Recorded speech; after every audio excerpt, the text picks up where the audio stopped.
Welcome to Family Awareness Talk Show. This talk show from Beirut, Lebanon talks about families, their issues, their worries, and we host professors and doctors and specialists from around the world, from the West and from the Middle East. In this episode, we're going to talk about kids' talents, how we can take care of our kids at schools, and what is the role of schools, the role of the families, each person's responsibility towards the new generation. Especially in this episode, we're going to have on Zoom with us from Finland, Professor Leif Hongisto, former president at Middle East University and currently rector at Suomen Kristillinen Jäteskulu. Welcome, Professor Leif Hongisto. Professor Hongisto, welcome to Family Awareness Talk Show, Lebanon. This episode is about education, and since you live in a country where you have the best educational approach worldwide, the question is, how did you come up with the current modern educational approach which makes Finland the best and the highest rank of education around the world? Why would Finland, rank high in education is a question that has a manifold answer, and we cannot go very much in deep detail into these issues, but there are maybe three factors that rise above others.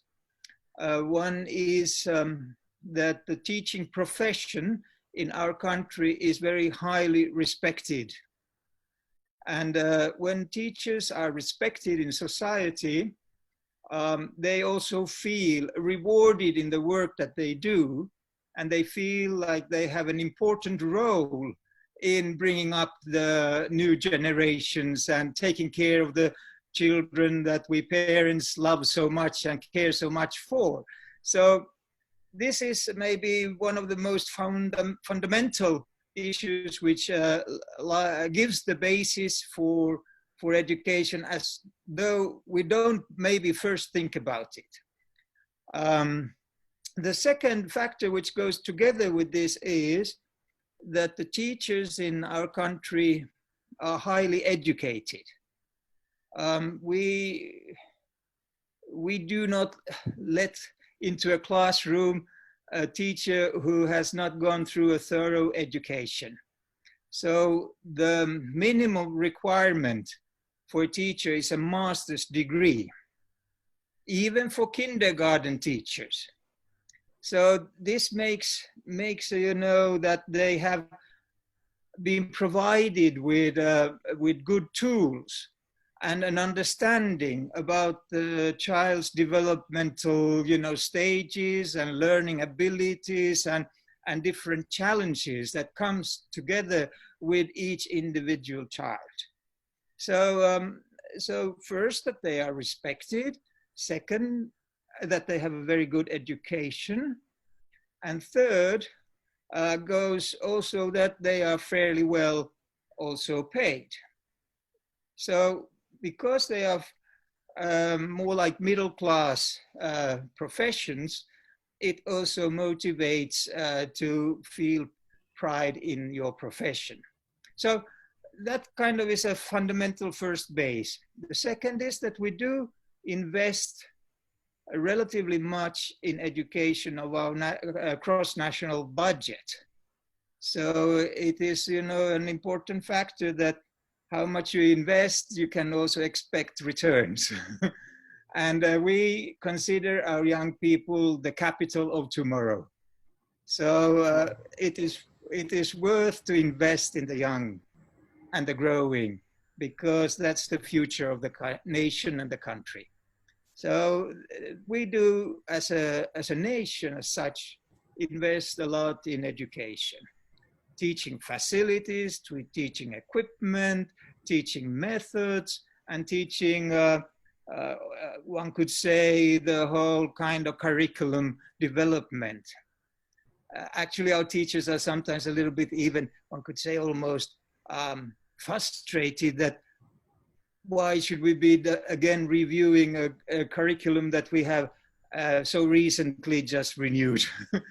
But this is, you know, an ongoing process, which means that we don't feel we have arrived at a good product and let's just try to somehow retain it, because that means stagnation and that means that we are not developing. So we are constantly developing. Professor Leif, in some of your academic conferences, and you have also mentioned it now, that raising a child is like building up a nation. How do you work on the children's talent? Of course, in order to have them as a future of Finland. Thank you for your very, very well formulated question. And I would like to comment that the way how we invest in our young people, which is not just our financial, you know, investment, but also which has to do with the time we spend with them, is that our system is built with a student monitoring mechanism. And we have specialized teachers and specialized monitors that are in the school watching all, like tentatively, actively and positively, how the students are doing. And as soon as we kind of pay attention to that some student is maybe not performing as we would expect them to do, we would take them into, one could say, as kind of specialist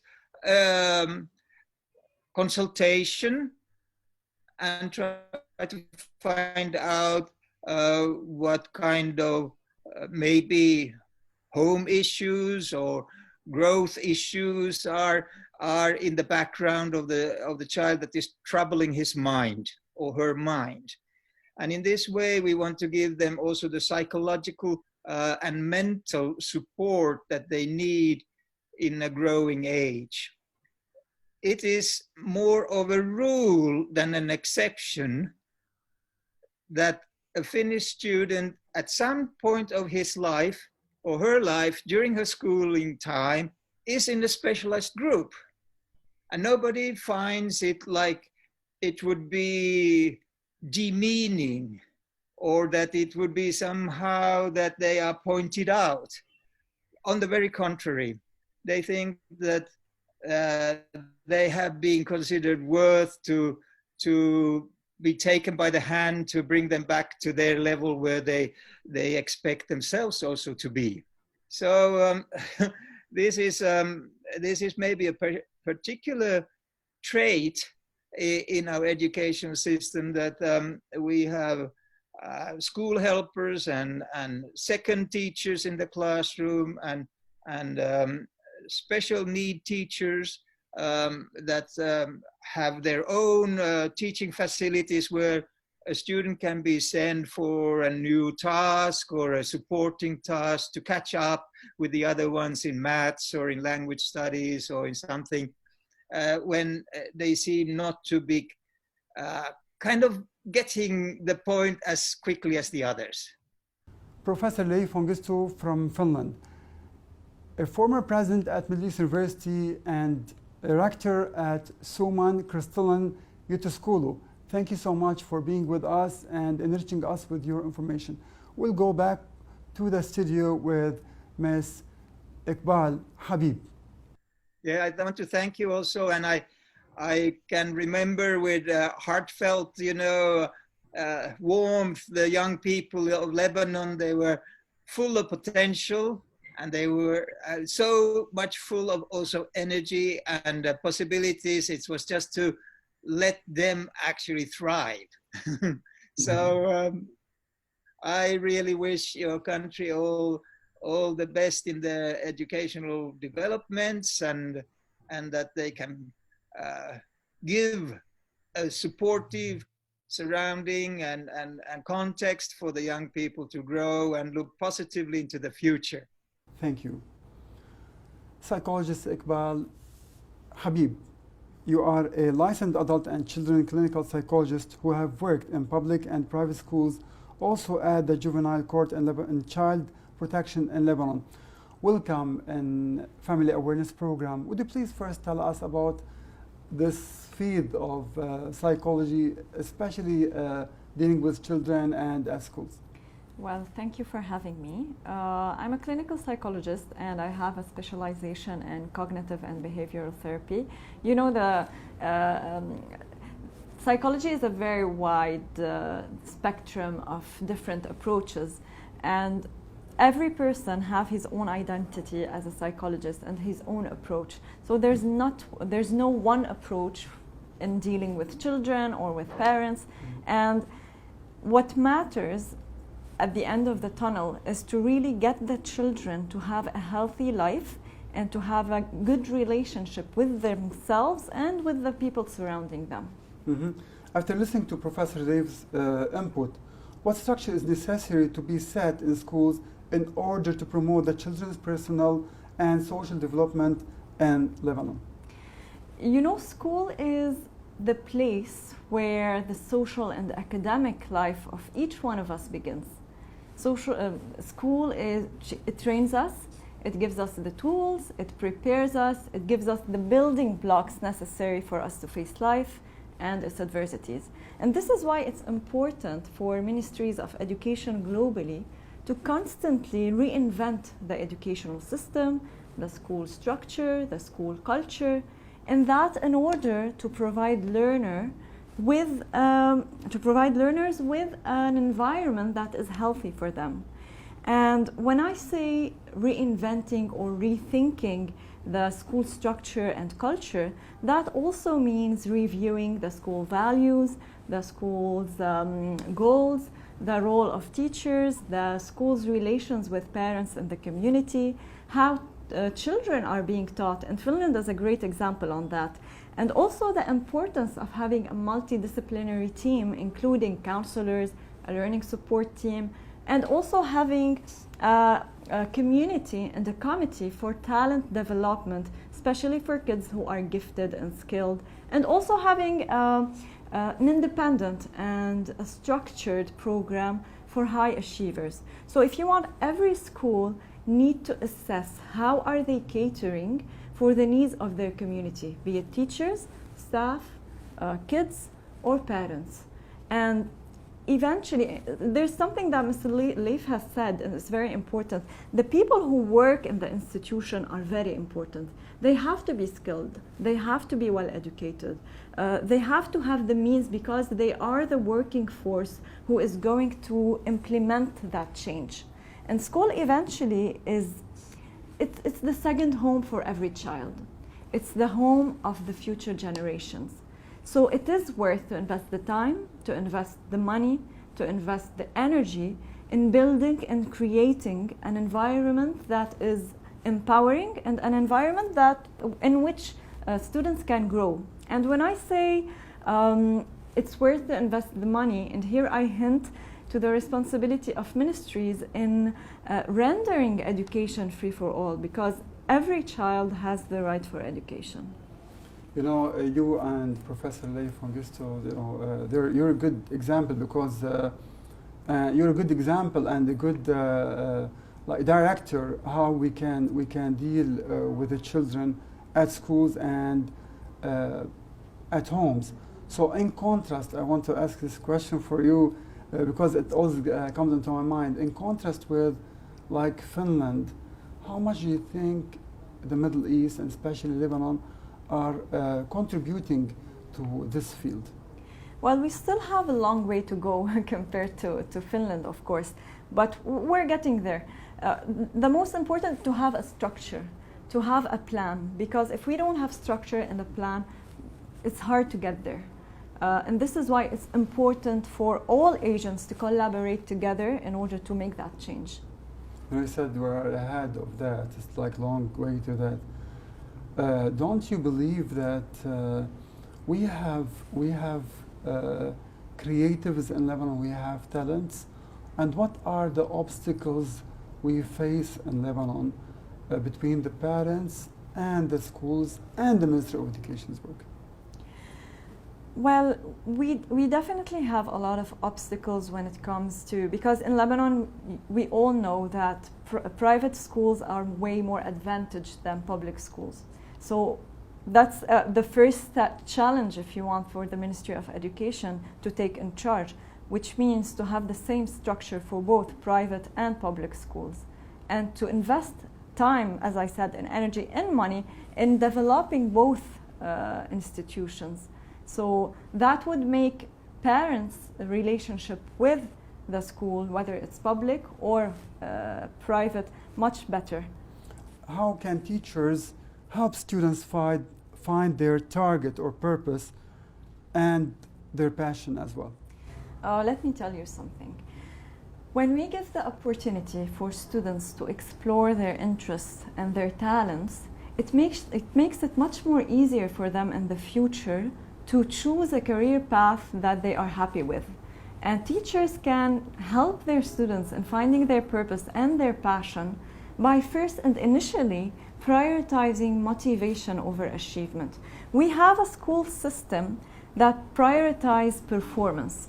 It matters more for the system for a student to do well on a test rather than if the topic is interesting or motivating. Whereas students show interest and they are internally motivated when the content of what's given is pleasurable. So when we are helping the students to find their passion, we are also creating a new generation that is genuinely interested in the work that they do. This is one. Two, students who have a great relationship with their teachers, they are more likely to be engaged and motivated. So this relationship of trust is does not only create a safe environment for learning, but it also creates a safe environment for students to dare to explore and to fail. Because learning and growing takes risks, and for students to take that risk, they have to have a good relationship with their teacher. Mm-hmm. So trust is at the heart of everything, and trust is the engine that will help students thrive. And third point is fostering collaboration, meaning allow your students to take part in their learning process. Allow students to contribute to the design of their learning environment. Because when they take part in that, they become proactive learners. And when they become proactive learners, they become proactive leaders in the future. The school plays a vital role in helping students grow. How can parents be a part of it? It all starts at home, actually, before even the school. At home, you know, the school is when it starts at home, the school follows. The school will follow up on supporting, on nurturing, and on helping the kids and the students grow further. For that, I'll give you an example. So a few days back, I had parents telling me that they signed their child to an activity. It was football. And 3 months later, the little boy was no longer interested in playing football. He wanted to try something else. And he'd done that several times to his parents. So the parents are really upset. And they have told him that, you know what, you need to assume your choices and you need to stick to football. And that's about teaching responsibility to the child. But probably that was not the ideal context of teaching responsibility, because there's a lot of age-appropriate tasks that could be given to children to teach them responsibility. It could be pick up your toys, it could be choose your clothes, it could be arrange your room, it could be wash the dishes if he's a little bit older. So there's a variety of tasks that could be given. But the important message that should be noted here for parents is that they have to allow a certain flexibility with their kids. They have to allow them to discover themselves. They have to allow them to explore different things, to build their own identity. Because how would that child know what he likes and dislikes if he doesn't try different things? Today we encounter people who have hit the age of 30 and they still don't know what they want in life. At some point they will know what they want, but at that stage it will cost them money, it will cost them time, it will cost them energy. When we are young, we can afford to make mistakes, to mess up, to try different things. And parents should allow that. So a tip for parent, before you address your child, ask yourself, what message am I conveying to my child? What life lesson am I giving, is he being taught? So teach your children to trust their guts. Teach your children that change is growth, it's not a threat. And teach your children that flexibility is okay. Yeah, and you know, the parents must be a good example for their children. They shouldn't fight in front of their children, and they have to behave with good manners in front of their children, so that children will be relaxed and can follow. Absolutely, absolutely. Adults' problems should be solved on the side. It has nothing to do with the child. It's not his responsibility. He doesn't have to take part in it.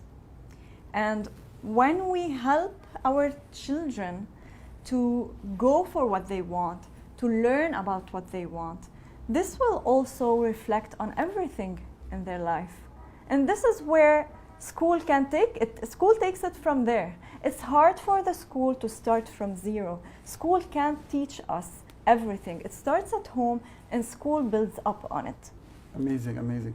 Is that you mean that the school completes the work of the parents? True. So the parents are the main school True. first, and then the school continues. Absolutely. Okay. We also noticed that educational programs focus on empowering students and help them build their own path. Why is talent and acquiring skills so important in that? The way we are raised and the way we are taught on how to communicate our thoughts and feelings, how to regulate our emotions, how to accept frustration, how to accept loss, they all define the type of relationships we are going to have later on in life with ourselves and with others. So we either become goal-driven and determined adults, or we will clash with everyone and weather ourselves. So those sets of skills that we acquire at a young age, they become our weapon to be used in life when we are older, in facing obstacles, in breaking anything that is difficult and challenging for us. You know, these are brilliant, very brilliant ideas. And you know, we're Lebanese and we've been like raised here. So when we worked with Westerners especially, we saw that they work so hard on improving the talent of their child. So can someone succeed without working on his or her talent? To start with, I believe that every person has potential in him. That potential, yeah, or her. yeah, definitely. And that potential is either grown or not. It's like a plant. You either water that plant or it dies. So that potential, it could be there, but if you don't work on it, it doesn't get you anywhere. So that potential needs to be nurtured, needs to be developed, needs to be worked on. And the most important thing for success in general is not just the talent or the potential, but determination, perseverance, consistency. As they say, a slow and steady race wins you. A slow and steady pace wins you the race. Oh, amazing. So Amazing. that's the important thing, is to be consistent in the efforts that the person implement in order to reach his goals. Because he could have potential, but if he doesn't nurture it, he doesn't succeed. Yeah, of course. How can we minimize the stigma in the Middle East revolving around assigning kids into special groups or requiring mental health intervention? Well, here I have two things to say. The first one is, You know, the history of mental health is not glorious. We all know that mental health, at some point back in time, a lot of people were tortured for it. A lot of people were labeled crazy. A lot of people were confused for being possessed with demons. And today, we have the science that backs up psychology and backs up mental health and backs up learning difficulties. So I always believe that knowledge is a very powerful weapon to break stigma. So being informed, being knowledgeable, having a lot of awareness sessions and a lot of workshops about these topics help breaking stigma. And there's another thing that Mr. Leif has mentioned that is very, very important. When schools and the system itself includes mental health, psychosocial support programs, learning support teams in their system, it just becomes part of the system. It becomes the norm. And he did mention that at some point in every child's life, he will at some point go and see a specialist. And for them, it is very normal. Why? Because it is incorporated in their system. So when we start accepting having these dynamics in our system, this is where it becomes a norm for us too. So this is also the efforts of the ministries of education and health and everyone putting all their effort together to make this important. Because if we don't shed the light on this, we don't grow. Yes. Iqbal Habib, a licensed adult and children psychologist, clinical psychologist. You and Professor Leif Hongisto, from two sides of the world, have contributed many precious ideas to the parents and to the new generation. Thank you so much for being with us and for the precious ideas and lovely thoughts that you have empowered in this interview. Thank you so much. Please be aware of your children's talents because your children are the future for each country. Thank you. Thank you.